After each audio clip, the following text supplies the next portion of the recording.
Imana kubona nasubiye kandi ku murongo ko misi yeze narataye umurongo wo gusenga cyangwa mbona izo zimbi umunsi umwe cyanangaje nariko ndagwana mu ijoro n'amadayimoni yanesha ikankubita byatari aragusekura nyene cyambona umukozi w'Imana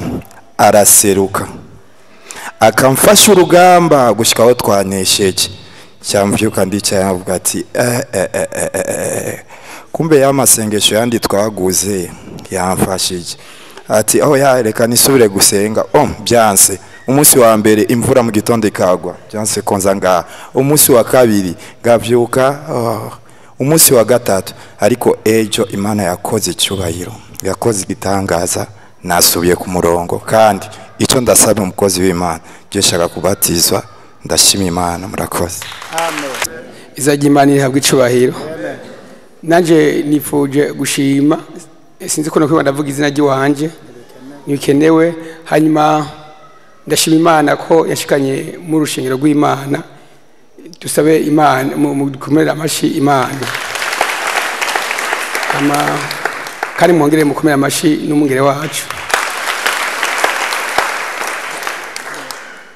nta byishimo uvuga ko mvuze byishimo byo ukunda ko nta yiwaje nzo kunda ko nshinga ntaye umwanya ntawe noronka no mara umwanya munini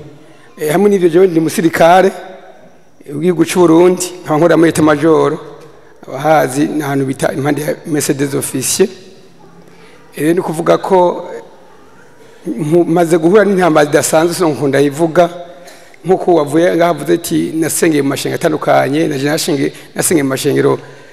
atari make mugasimeshe cyane ashika nk'atatu iyi sinzi ko giwarigira nka kane ariko ishengero gira kabine gize kwa sengeramo ni natawa byukuri mu byo budasanzwe ko mu ishengero nigeze kwa sengeramo nagiye mu gatatu hose nagubiye muhana n'imigisha ariko mugabo maze kuginjiramo naho simigisha ariko mugabo satani abaranziye naho n'intambara dasanzwe mako gupfa inshuro nyinshi ariko kineza nuko izo ntambazo sinazitangwe kuzijamo Imana yamaje kumbara ko Imana yavuze ngo ntaco nzokora ntibi akabanga basabye banje kandi by'ukuri ndashinga nayo yuko izo ntambazo sinazinjiyemo nta cyaha nta y'icyaha Imana yanyigiza ngo nakoze icyaha kiri kiniki usibye yuko ari abantu bangira inama mbi ko babonye aho nja hose ngumangena nk'ubikorwa byiza by'Imana bibatuma bagira gute bibatera kungira nabi ariko Imana yari yamaze kumbwiza ntambara ngiye kujamo Imana by'ukuri irangwanirira none rero nagomba yuko maze kuva muri 2020 mvuye muri mission muri Somalia nafashwe n'ingwara muri Imana yamaje kwimbarira ndagwara mu bidasanzwe gusha n'ubu maze guhakura gupfa inshozi harurika beshi imbere bazi yuko kushobora bazi bakoze bazi ko shobora kuba namaze gupfa ariko mugabo bakazobona nkiyumye ku muka wazima rero hayeze igihe kimwe Imana yakora igitangaza haza umuntu arumva ibyacu kandi yasanze abizi mugabo yumva bigeze kure avuga ati reka nzenda kujana ahantu kandi niba by'ukuri Imana igufise ku mugambi ugiye gutebagwa kuva ashitse ngaha nta nisomeni irahera ashitse ngaha ariko nabwiye yuko by'ukuri je satani yamaze kuntega ari nyatsi ibyanje byose byaguma byankirike kugeza yaho umuryango umugore kwawukana dupfa ubusa abana barononeka isi n'ukuntu kuko ibyo bakumenga ntibihwanye n'ijambo ry'Imana by'ukuri ni kuvuga ko remaze gushangaha natabaye mu buryo budasanzwe kandi mu byo Imana iri kampezageza abashaka nta nirumiya rumwe injya cyazari kigaye cyo byihute kugira ngo ndagitange kandi navuga yuko n'ingwa satari zose yanteje ubu nyene ndumva ko namaze gutabagwa ariko ndakira agosaba amasengesho buryo bwiharije kandi no ku kazi sinakora mva yemaze umwaka wose nakora abadogitere bose barakoranya avuga ati genda ugware muhira uzoza ukaje gusa ushatse ubu ngenda kuza ku kazi nje nta sinkwa no kwasi nkora ariko mugabo ndumva by'ukuri ko naso gutabaza dudasanzwe rero nabwana basabye by'ukuri mwongere musegere gute mumpere amashimana muheze cyane hanyuma ikiri naco n'umusi satani arangwanye mu buryo budasanzwe ko hari gikorwa Imana igiye gudukora na madame ku buryo budasanzwe numvise umwungere wacu avuga ati mbona amamverope sake ariko arakoroka ava mu ijuru aza ngahanye muri rushengero nanje ndazi ko mizi envelope idasanzwe kandi be naremereye igiye kubamo rero kuba ejo ndiko ndavuga ukuntu ngiye kuzobikora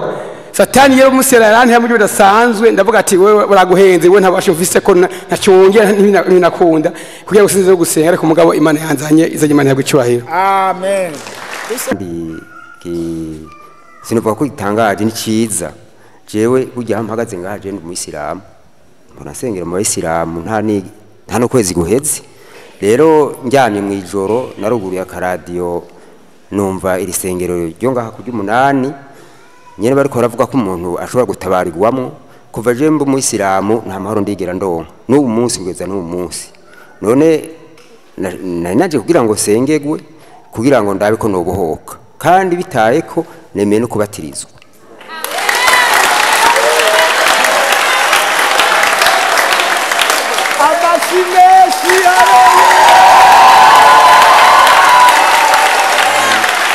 Hanyuma ikintu ushimye Imana je ndashimye Imana cyane yashikanye ngaha je nabaye ngaha kumutakura muri 2020 banyirukanye ku kazi fise abana batatu b'abanyeshuri n'ubu muntu turacaburana namutsinze ndindiye ko Imana inyishura rero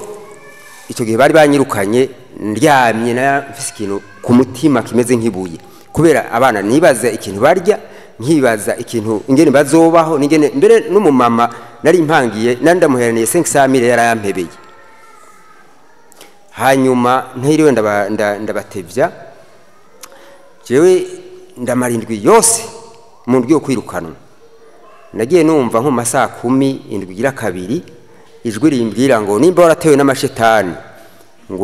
ngurakira umwami Yesu. Urumva aho hose jewe abantu barampanura naho ndabibwiye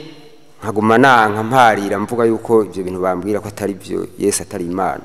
ariko uyu munsi ndamaze kubona maze kuza gusengera ngahe umunsi ugira gatatu ndamaze kubona yuko Yesu ari Imana kandi komeye Imana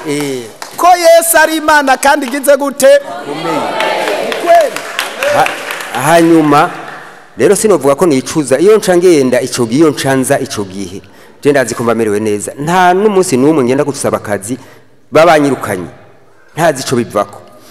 kandi ikindi naco kigira kabiri je mfise abana babasenzi cyane n'abakatolika mugabo hari buto bubiri bw'ubuherezi bw'ubuhungu basengera imwaro ahantu bita kwa Sinunguruza ngira murahazi abantu benshi niyo haba hari inzoga muhira cyangwa umushitakaduza inzoga baraturahira ko badashobora gushira inzoga mu kanwa jewe rero narayimviriye ndibaza none kweri nsumbwe n'abahererezi banje kweri reka ndabe aho hantu hari Imana ndabe ko nohindurirwa aho ngereye kuza ngaha rero naronse akazi ku muzungu hariya kubagiriki uwo mugiriki ikintu yankoreye jewe nari njejwe ibintu byo ku parking imodoka abakiriya baje kugura ibintu hari mangazini uwo muzungu nkabona goma nzungagiza aho rero mu gukora nakora guhera ku wa mbere gusha kundi wa mbere ivyo kuzanga hanye nta byarimwo no kumbona abantu ntibambona mu ijoro ntaje rero niho nifatira ingingo ku gatandatu ndamusezera ndamubwira nti iyi minsi 8 yo bisiga yari tariki 8 iyi minsi 8 nagukoreye jewe ndanayiguhebeje ndagiye kubera niko niyumvira ngaha ninagumaho ejo mu gitondo sinza ngaha mbandanya nkora burya naciye ntaha ndagenda ndakura iteni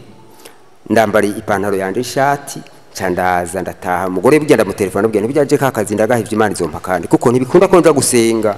rero je nagomba shimira Imana ntarinze kubagora jewe n'ukuri ngomba kubatirizwa kandi